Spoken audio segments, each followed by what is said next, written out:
Hello friends, आज मैं आपको आयुर्वेदिक के पेशे से जो लोग रात में बार बार जाग जाते हैं नींद से, तो उसका ट्रीटमेंट बताने जा रही हूँ। जब वो सो रहे होते हैं बार बार जाग जाते हैं, फिर नहीं सो पाते हैं, बीच में नींद डिस्टर्ब हो जाती है। मैं आयुर्वेदिक के पेशे प्रशिक्षक हल्द्वानी नैनीताल डिस्ट्रिक्ट से बोल रही हूँ। अब wake up several times at nights का प्रॉब्लम क्या होती है, किन लोगों को हो सकता है? ये उन लोगों को ज़्यादा हो सकता है जो लोग की डाइजेशन रिलेटेड प्रॉब्लम होगी, या फिर डिज़ीज़ ज़्यादा होगी, जैसे कि हार्ट की प्रॉब्लम हो सकती है, या फिर थायराइड ज़्यादा एक्टिव हो गया है, बहुत हाई थायराइड हो रहा है। किडनी रिलेटेड प्रॉब्लम जिनको होगी उनको हो सकती है कि वो बार बार यूरिन के लिए उठते रहेंगे तो वो बार बार उनकी नींद डिस्टर्ब होती रहेगी। या फिर जिन लोगों की डायबिटिक्स बहुत हाई होती है, शुगर लेवल बहुत हाई होता है, वो भी बार बार रात में जागते रहते हैं, नींद टूटती रहती है और उनकी साउंड स्लीप नहीं आती है। ये सब रीज़न होते हैं। और अगर अपने खाना खाते ही सोने लेट गए तब भी आपकी नींद बार बार खुलती रहेगी, सही से नींद नहीं आ पाएगी। ठीक है। और अगर गैस्ट्रिक रिलेटेड प्रॉब्लम है तो हैवी गैसेस और एसिडिटी अगर ज़्यादा हो रही है तो उसकी वजह से हार्ट बर्नेशन होने लगती है और फिर नींद भी टूटने लगती है। अगर आपका हार्ट रिलेटेड प्रॉब्लम होगी तब भी नींद बार बार टूटती रहेगी। और कफ रिलेटेड प्रॉब्लम वालों को तो ज़रूरत से ज़्यादा ही नींद टूटती है, क्योंकि उनको सांस लेने में जब बार बार परेशानी होती है तो नींद खुलती रहती है। तो अगर वो नाक से सांस नहीं ले पाएंगे तो नींद खुलती रहेगी और लेटने में भी परेशानी होगी, उन्हें बार बार बैठते रहते हैं वो लोग। और किसी तरह की अगर सर्जरी होती है तब भी क्या होता है, नींद डिस्टर्ब हो चुकी होती है, क्योंकि ऐसा होता है कि बहुत ज़्यादा हाई डोजेस होती है, उसकी वजह से नींद सही से नहीं आ पाती। अगर नींद खुल जाती है तो फिर दोबारा से नींद नहीं आ पाती है। फिर इस तरह से पूरी रात जागते हुए निकल जाती है कुछ लोग, या फिर थोड़ी थोड़ी देर में नींद आती रहती है और जागते रहते हैं। या फिर क्या होता है, कभी कभी ऐसा सपना देख लिया होता है कुछ लोगों ने कि वो सपना अगर सपने से जाग जाते हैं तब भी उनकी नींद खुलती रहती है, बार बार उसके बारे में सोचते रहते हैं। तो ये सब रीज़न होते हैं। अब ये बात का ध्यान रखिएगा, अगर ज़रूरत से ज़्यादा कमरे में गर्मी लग रही है, आपको गर्म लग रही है, ज़रूरत से ज़्यादा ठंड लग रहा है, तब भी नींद खुलती रहती है, क्योंकि टेम्परेचर का भी इफेक्ट पड़ता है बॉडी के ऊपर। और अगर आपको चाय ज़्यादा पीने की आदत है, ज़रूरत से ज़्यादा कॉफ़ी पीने की आदत है, और रात में ज़्यादा कॉफ़ी चाय पियेंगे तो आपकी नींद नहीं आएगी, या फिर नींद आएगी तो बार बार खुलती रहेगी, क्योंकि कैफीन जो होता है वो दिमाग को एक्टिव कर देता है, सोने नहीं देता है। ये सब रीज़न होते हैं। तो इसका मैं आयुर्वेदिक के विषय से ट्रीटमेंट बताने जा रही हूँ आपको। इसको पॉइंट को लगाइए और आपकी प्रॉब्लम सॉल्व होने लगेगी। अगर ऑर्गन में डिस्टर्बेंस है, जैसे हार्ट और किडनी सही से फंक्शन नहीं कर रहे हैं, तब ये आपको नींद खुलती रहेगी। क्योंकि अगर हाइपरटेंशन की प्रॉब्लम होगी तो हाई बीपी की वजह से सिर में दर्द भी होगा, नींद भी खुलेगी। और किडनी में जो प्रॉब्लम आई थी वो हो सकता है कि आपको बार बार यूरिनरी ब्लैडर के रिलेटेड प्रॉब्लम आने लगेगी किडनी के साथ साथ, और आपको बार बार यूरिन के लिए लगेगा, यूरिन पास करना है, तो नींद खुलती रहेगी। ये सब रीज़न होते हैं। अब ये सब चीज़ को सॉल्व करने के लिए आपको मैं ट्रीटमेंट बताने जा रही हूँ। लगाने के लिए ज़रूरत होगी डॉक्टर टेप की, पेपर टेप की, किसी मेडिकल या सर्जिकल की शॉप से ले लीजिएगा। हाफ इंची का टेप, स्किन फ्रेंडली टेप है, कोई ऐसा टेप नहीं यूज़ करिएगा, इस बात का ध्यान रखिएगा। जिन्होंने कोर्स करा है उन्हें पता है कि आयुर्वेदिक के विषय में यूज़ होती है ब्योल मैग्नेट, जो एक तरफ से वाइट होती है, एक तरफ से येलो होती है। टोल शेड्यूलर का काम करती है, प्लस माइनस एनर्जी होती है, नॉर्थ पोल साउथ पोल। ये ब्योल मैग्नेट ह्यूमन बॉडी के प्रेशर पॉइंट को स्टिमुलेट करने के लिए, बैलेंस करने के लिए बनाई गई है। इसमें पावर उतनी दी गई है जो ह्यूमन बॉडी के प्रेशर पॉइंट को स्टिमुलेट कर सके, बैलेंस कर सके। जिनके पास मैग्नेट नहीं है, जब तक अरेंजमेंट कर रहे हैं जैसे भी, तो तब तक के लिए वो लोग अपना ये सॉल्यूशन कर सकते हैं कि हर घर में मिल जाता है मेथी दाना। मेथी दाना फेनिग्रीक सीड कहलाता है। ये वही दाने हैं जो तड़के में और छौके में इस्तेमाल करते हैं। इनका काम होता है प्रेशराइज करना।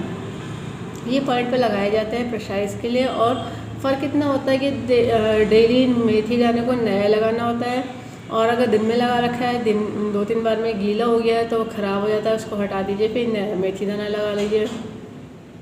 ब्योल मैग्नेट गीले होने से कोई फ़र्क नहीं पड़ता, वो मेटेलिक होता है, और बस ध्यान रखना पड़ता है निकल के ना गिरे। पॉइंट जो मैं बताने जा रही हूँ टीसीएम का बताने जा रही हूँ। जिन्होंने टीसीएम पढ़ी है वो लोग तो समझ जाएंगे, बाकी लोग लोकेशन दे करके पॉइंट लगा लीजिएगा। टीसीएम के पॉइंट पे या तो आपको ब्योल मैग्नेट लगानी है या फिर मेथी दाना लगाना है, दोनों में से एक चीज़ लगाइएगा, कलर नहीं लगाइएगा, इस बात का ध्यान रखिएगा। और टीसीएम भी आयुर्वेदिक के प्रेशर का ही पार्ट है। लोकेशन समझ लीजिए, ये हमारी इंडेक्स फिंगर है। इंडेक्स फिंगर से स्टार्ट करते हैं। इंडेक्स फिंगर में जो मिड में मेरिडियन चलती है, पेरिकार्डियम पे चलती है, तो अपर जॉइंट में जो मिड में सेंटर में पॉइंट आता है, इसको कहते हैं P7। तो जॉइंट पे जो पॉइंट आएगा पेरिकार्डियम का 7 आएगा, और इसी जॉइंट में मिडिल फिंगर की तरफ जो मेरिडियन चलती है वो हार्ट की चलती है, तो जो जॉइंट पे पॉइंट आएगा हार्ट का 7 पॉइंट आ जाएगा। फिर देखिए ये मिडिल फिंगर में आ जाते हैं। मिडिल फिंगर में जो सेंटर में मेरिडियन चलती है वो चलती है स्प्लीन की स्टार्ट जो होती है। तो अपर जॉइंट से जैसे ही मिडिल जॉइंट की तरफ बढ़ेंगे तो यहाँ पे जो पॉइंट आ जाएगा स्प्लीन का 6 पॉइंट आ जाएगा। फिर जो मिडिल फिंगर में रिंग फिंगर की तरफ मेरिडियन चलती है वो किडनी की चलती है। तो जो जॉइंट पे पॉइंट आएगा किडनी का 3rd पॉइंट आएगा, और ये जॉइंट से थोड़ा सा ऊपर सेंटर और साइड से बीच में है। ये स्प्लीन 3 से थोड़ा सा नीचे साइड में की तरफ आता है, किडनी का 6 पॉइंट। फिर देखिए हमारे रिंग फिंगर से मिडिल फिंगर से सीधी एक लाइन रिस्ट के मिड तक चलती है, तो यहाँ पे मेरिडियन चल जाती है कंस्ट्रक्शन ऑफ वेसल के CV की। तो यहाँ पे जो पॉइंट आ जाएगा CV का 4 आ जाएगा। फिर जब ये यहाँ के बाद ये टर्न कर जाती है थंब की तरफ, थंब के लोअर बेस में मिड में आ जाती है, जैसी टर्न करती है तो ये पॉइंट यहाँ पे आ जाता है CV का 15, कंस्ट्रक्शन वेसल का 15 पॉइंट है, ये CV का 4 है। और बाकी जो 2 पॉइंट देखिए आर्म के बैक साइड, पहले जो रिस्ट में रिस्ट के बैक साइड रिस्ट से देखिएगा मिड से, और रिंग फिंगर मिडिल फिंगर से जो साइड में एक लाइन चलती है उसको छोड़ दीजिए। उसके बराबर वाली जो मेरिडियन आएगी तो UB की आएगी, यूरिन ब्लैडर की, ये UB का 23 है, ये UB का 47 है। अब थंब के साइड से देखिए जो हमारा थंब है लोअर बेस से जो ये हड्डी इधर की साइड में आ रही है इंडेक्स फिंगर की तरफ, तो इस पे जो पॉइंट आ जाता है UB का, इस साइड को आ जाएगा UB का 15, इसके बराबर में आ जाएगा UB का 39। और जो ये कंडीशन है इसके अकॉर्डिंग इस पॉइंटों को करा जाएगा टोन करने का तरीका ये रहेगा कि बियॉन्ड मैग्नेट पेपर टेप में से देखना चाहिए वाइट। ये देखिए मैग्नेट जो विजिबल होगी वो वाइट विजिबल होगी, और जो स्किन पर टच होगा वो येलो टच होगा।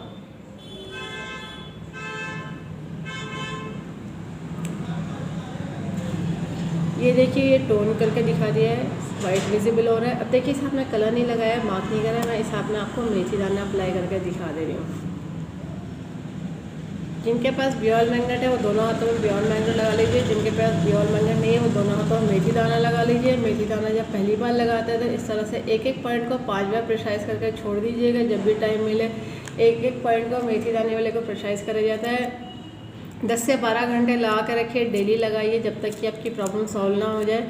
और अगर आपको हाई BP की प्रॉब्लम होती है उसका पॉइंट नहीं है, उसका ट्रीटमेंट अलग से होता है। अगर किडनी रिलेटेड कोई और प्रॉब्लम डायग्नोस हुई है तो उसके पॉइंट अलग से होंगे। जो भी बॉडी में डिजीज़ होगी तो उसके पॉइंट अलग से ऐड ऑन कराए जाएंगे। ये तो आपकी जो स्लीप का डिस्टर्बेंस हो रही है उसको नॉर्मल करके साउंड स्लीप करने के लिए पॉइंट बता दिए गए हैं। इस वीडियो को ज़्यादा से ज़्यादा शेयर करिएगा, सब्सक्राइब करिएगा, लाइक करिएगा, ताकि लोगों को पता चल जाए आयुर्वेद के पीछे से सभी तरह की डिजीज़ को ट्रीट कर देते हैं, क्योर कर देते हैं, कंट्रोल कर देते हैं, रूट कॉज को ठीक कर देते हैं। फ्यूचर में दोबारा प्रॉब्लम नहीं आती। बस लाइफ स्टाइल को ठीक रखना होता है। बेल आइकन प्रेस करना ना भूलिएगा। बेल आइकन में ऑल ऑप्शन सेलेक्ट कर लीजिएगा। जब भी मैं नया वीडियो अपलोड करूँगा तो आपको लेटेस्ट नोटिफिकेशन मिल जाएगा। लाइक करना ना भूलिएगा। इस वीडियो को एंड तक देखने के लिए thank you very much. See you next time.